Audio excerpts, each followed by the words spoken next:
Ayez les sous votre site internet, les 3W Congo Millennium. Vous qui aimez les actualités, vous qui aimez Kinshasa, vous aimez la RDC, notre beau et cher pays. Vous voulez être au bain, dans le bain, et vivre tout ce qui se passe à Kinshasa en temps réel et ne pas être en retard.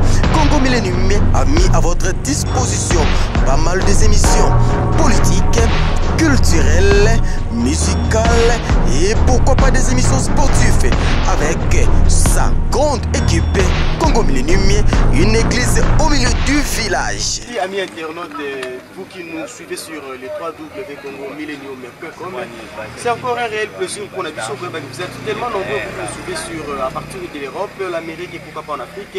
C'est toujours et encore votre émission qu'une réalité pour cette rencontre de serviteurs de Nobel Cam. Qu'une réalité, elle est là, Tomituni Maman Motuna. Parce que Kinshasa, on se pose la question de savoir pourquoi ma jeune fille à Kinshasa, pourquoi ma chérie à Kinshasa, comme plus qu'on préférait Kaka Mibali à star qui va coopérer. Donc Kinshasa, c'est aux star té. Au Yembarate, au salaire théâtre té. Aux amoutoumo teko batu balanda kona sima mutu succès basi ba mo andeti yote basi ba komo préférer plus ko na kara ba star baso bazaki baso la naka bango pa batu nyeso de basi bango ba olinga ndele lo to mo veto ki na terrain to bete li solo ngo to tuna ba jo to tuna ba chéri. Qu'est-ce qui se passe à Kinshasa? Sans plus tarder, la système a dépa je tambusa micro ba pese la toyeba en fait ba chéri ngo balinga nini to les comment on a imposé ma voix? Comment on a mis?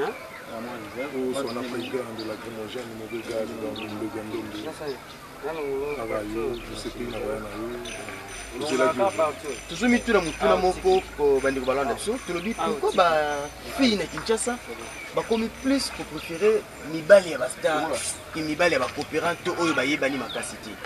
C'est là yo zomo des animes. Bon, pour la rosala, on a Dobi, donc Nobi. L'hôtel c'est là que non. Les lots, nous tous les lots dans la procédure des ondes. Nous tous les lots dans besoin qui comme si pas le bateau de place pour quelqu'un. Pour son tali, phénomène du banc landing de l'écan. L'un des années deux différents. Le banc de l'écan, l'un des deux différents. Du banc landing à Calais, dans mon landing dans mon. Il n'y a pas de lélo et il y a un monde. C'est pour ça que bien. Il y a plus de lélo qui lélo. Parce que les banques, la monde n'est pas qui lélo. Donc, ceux qui ont mon bateau qui montent mon beau, ils ont un aïe. Alors, on a donc un étier, donc nettement fin du monde. Fin du monde pour naïe. Il y a un moment qui non, Banzel, pour faire que non, Bango, Bazana Basta, donc l'englobé, Bazana, donc Bazana Kakana Basta, autant de choses yépé, ah oui, Bana. Autant mususu na sima star ndekone moko boso akoyeba na sima na star wana donc ça pena moi bongo mais ce potali bien eza ba misusu boya na star so tuni oboya star ba star baza boye ba star baza bandumba baza kimiate bafungo maka bien tena maka mambongo ye mingi bimane ka batsayoka mais likonda nutin bon nde bango balobaka mais ba star bango mo ba yebi kino honnête nga ngaso na nzeli nga selon ngaso na nzeli na professeur. Oui, dans le sens Star a eu une ligne de ça. Star a eu une ligne de ça. Au moins, au cause de mon tour, dans les païens. Au tient une star, au petit bon moi Simon. Longola, donc Longola qui star wana. Comme une star, tu peux essayer moi aussi. Nous allons préférer star. Autant Moussou. Avant de Moussou, na Simon a dit beaucoup, mais na bandigo, dans la bandigo seulement à mon beau. Moi verbe, moi poème. Mais habité. Au moins, nanda ko kula balamba ki soso bataki muscar te mais yo la mino soso aussi muscar côté ça implique autant oyo kuna zangaki et yo pa na yo donc c'est-à-dire bino basta bozana ba implique oyo ba non star bazanga net na minute na répondre net na milongo star dans milongo artiste na répondre na cadre scope non noko e bon ya pour tout le monde non comment on a lancé les médias comme exemple là nous avons comme boto chibo mdele mo ba lancé les mots avant naka ba kumbela ga ma compter registre mais un tas que non comment ko boya peine naka makasi donc tel bina non ko leli non ko ngopé tala ko non ko ngopé ala ko millennium na tala omoni teke non soki na bambi ye lito ya niveau na ye te ekoti na facilité. Le conseil numéro pesa basi. Est-ce qu'il faut continuer à préférer Basta? To bazonga pe ngamu na babiso bato nam to yebana te to yeba rapete sur to yebana. Bon, oh wana na ko pesa conseil puis na ko loba. Comme exemple, bobiso plus mingi za moi ma c'est moi mutu. Comme exemple, moni mutu ça pour faire chemise manche longue. Pour ça de préférer chemise manche longue. Donc le basi on doit préférer chemise manche longue. Ayeba. Ayeba pour sauvegarder manche longue na yo. O pas préférer manche court. Ayeba ndenge nini ya ko sauvegarder manche court po omoni soko longo na mondo yo. Oui, na monde Basta papa. Ok, merci beaucoup, vous avez suivi Paille Grande à lobby en tout cas. C'est à vous de choisir. Yo misana na chemise à manche courte en tout cas. Luka manche courte au mona, yo ta manche longue, Luka manche longue au mona. Toujours des pas, toujours pour ça. Les avis du public, ils ne descendent à la biso malam toleko. Bisolo toujours bien tatobi. Pourquoi Basi à Kinshasa ba komi ko préférer mingi mibali ya Basta qui va au baza Basta qui c'est lo yo ezani.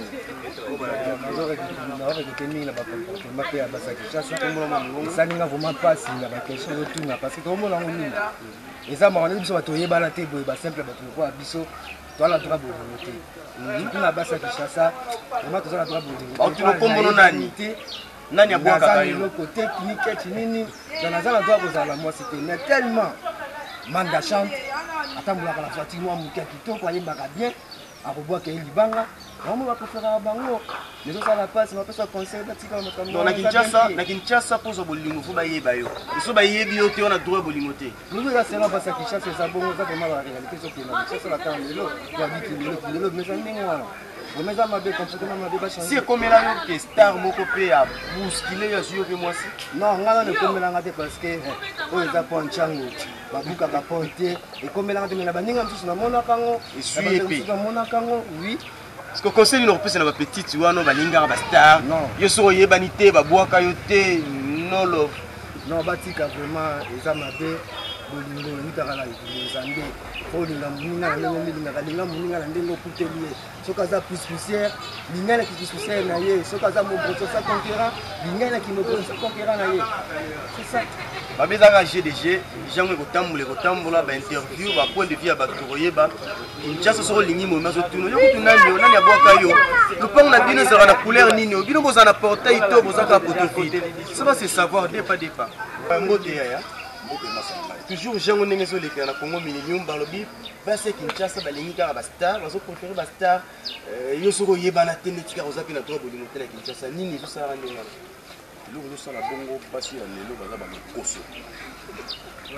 Parce que moi si on a mobile logo la ngaboyi na mbongo na ba jipa na mapangu mais mbongo na ko pesa ye peut-être comme ça les JBL qui na to manda chaque na ko moko boye a combiner ko fournir bango. Mais n'est-ce pas pas. Yamba pelle wala. Ay ko pesa manda quelque part ay ko pesa riche. On a et déjà. Est-ce que c'est le vu on est à Kolanda ba star et ça peut na bien inconvénient et ça peut na bateau ba couper na bien inconvénient c'est le yo ce qui baza moi quelques exemples puis ça là on m'a dit yango peto bon mabasa ngo peto parce que ba star ebele lelo bana malade ba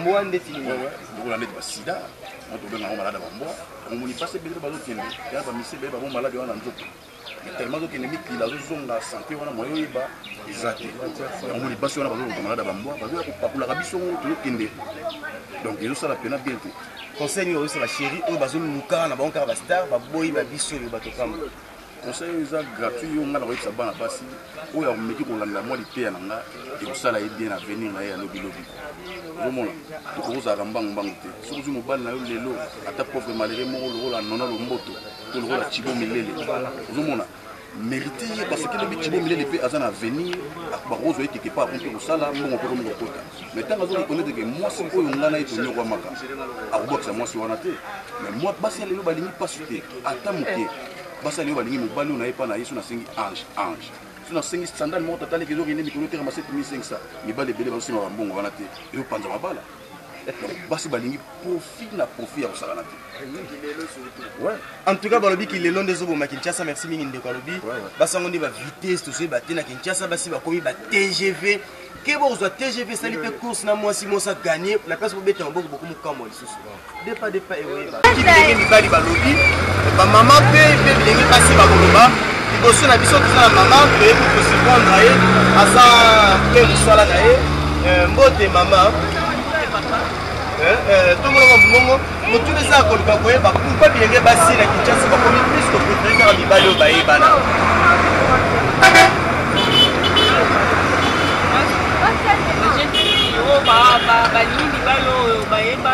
Ba préférer kaka mibali oyo bayebana. Oyo bayebana te bango balingi bango te. Mpona nini bongo? balukaka lokumu balukaka lokumu na nsima baartiste wana bien musicien mais po bapena balukaka eloko bien po balukaka bokani na nsima bango bazwa mwa lokumu mo boye le obima na cité oyo balinga obima na bato boye nayebani na bato ya minene boye musicien boye neti bamona danger kwa bamona danger. Est-ce que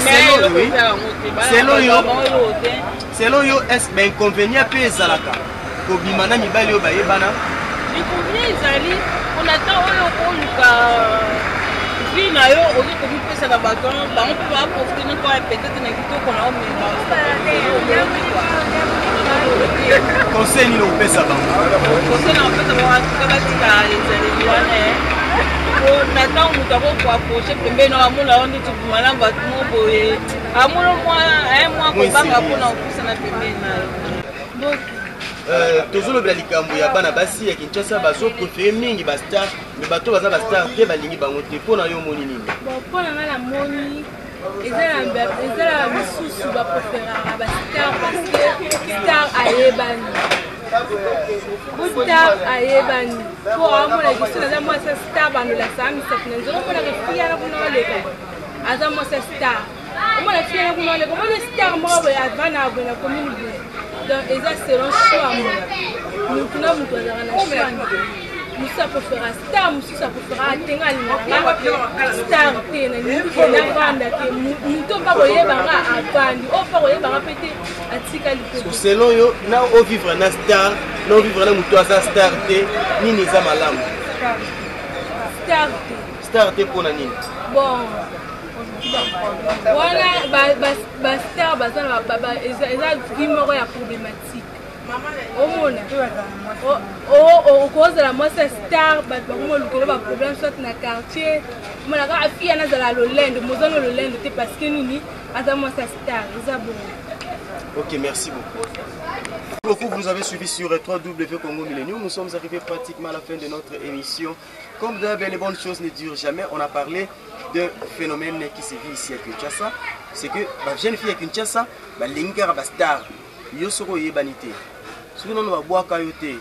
Ote, yo yebanite lokola Julien Bwakanda, on n'est pas cité na Kinshasa. Yebanite lokola Désiré Kengebeni, ba linga ote na Kinshasa. Oyebani te lokola Lengs Longelo de Bundes na Kinshasa ba olinga yo te.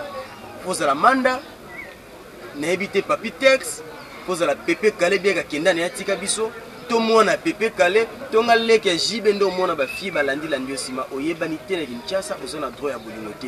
On n'encourage pas iloko yango, eza bêtise, eza bêtise. On ne veut pas venir dire que toutes les stars sont des inconscients. Non. Toutes les stars ne sont pas des idiots. Mais seulement, il y a des stars qui utilisent leur position de force, leur succès pour nuire Banabasi. Ce n'est pas aussi toutes les filles à Kinshasa de Balandaka Bastar. Mais sauf que pour ces cas, il y a que la majorité de Basa pour s'admirer les locaux. Sur 100%, moi je vais même, j'irai plus loin jusqu'à dire, il y a même 75% de filles qui vont souhaiter Bastar, à Salara Théâtre, à Yembaka, à Zatrazon Poutou, et à Betre en était l'équipe en les léopards. En fait, si vous avez dit bien, il y a toujours un intérêt qui veut viser l'amour n'est pas pur. mais quand vous connaissez que na longo na tiki makamba musique hôtel na 12h soko yilo su kondwa libondo na mesina oyela yo foje ndeto bwana Kinshasa yaya na yo abeta rabalete musicien te mais azama kasi na cop mais yebela sala na ye yaya na yo aza fonctionnaire yebela sala na ye poto ki to mata papi tu pas okindi na ye yaya wana pe vie ko changer na mo donc to landela jango tina suka tout comme ça to robomsa et c'est là que non juste un petit conseil pour nos bandeko basi au bazana Kinshasa bandeko basi ko bazana mikili de l'autre belle ba fille Kinshasa bino pe na mikili jemora mabese bandeko na si ba benga nga mama bijou bwakanda sa timbisa nga to kozongela bino mbalo ya to te ya pe bino to robeta c'était alikamona bino. Nous sommes vraiment pratiquement à la fin de notre émission, mais grand merci à tous ceux qui nous avaient suivis à partir d'Irlande. Et là, je vois le gouverneur de l'Irlande, et oui, c'est mon vieux privé. Et souvent, ça l'a bien, sera décidé que ça l'a bien. Il donne, non pas parce qu'il en a beaucoup, mais donner, c'est son don. On l'appelle le gouverneur de l'Irlande. Il y a André qui monte à Kinshasa, il y a en Irlande, gouverneur. Mon vieux Julien Bwakanda. Tous les chapeaux à toi. Merci na maman Bijou Bwakanda, la première dame de l'Irlande, mon papa Julien Bwakanda, vraiment couple en haut. Non seulement beauté, non seulement mon inimé, merci à mon vieux Lenx Longelo de Bunde Santoka Oua, et aussi Babilan Mante Dieu, merci pour tes actions. Toujours sans oublier mon vieux Mkolo Kitubu, à la Tara bien ou d'Azalaran Angeli, à Irlande, à découvrir ce Kitubu, à l'accès à Obana distance à Moulaïna Mambaoyeba, on l'appelle les vieux Dezingo, Désiré Kiangebeni. Mais je serai aussi égoïste, ce qui n'a pas sani mon vieux, oui. Les géants du gardiennage et les géants du gardiennage, en tout cas, grand chapeau Sikazali. Il y a aussi un espace qui nous a accueillis aujourd'hui. Il s'agit de l'espace Aurélien, oui, espace Aurélien Sil, en tout cas, merci pour cet espace pour cette émission. Restez toujours branchez vous qui aimez Congo Millennium, en aucun jour vous serez déçus. Prenons rendez-vous, sans oublier que derrière la caméra, c'était votre serviteur, James Chimbalanga. Au micro, Belo Belka, le défenseur, Tokangama, Koto Kangisaye, Aïe, Bilabisoto, tous les. Ayez les sous votre site internet, les 3W Congo Millennium. Vous qui aimez les actualités, vous qui aimez Kinshasa, vous aimez la RDC, notre beau et cher pays. Vous voulez être au bain, dans le bain, et vivre tout ce qui se passe à Kinshasa en temps réel, et ne pas être en retard.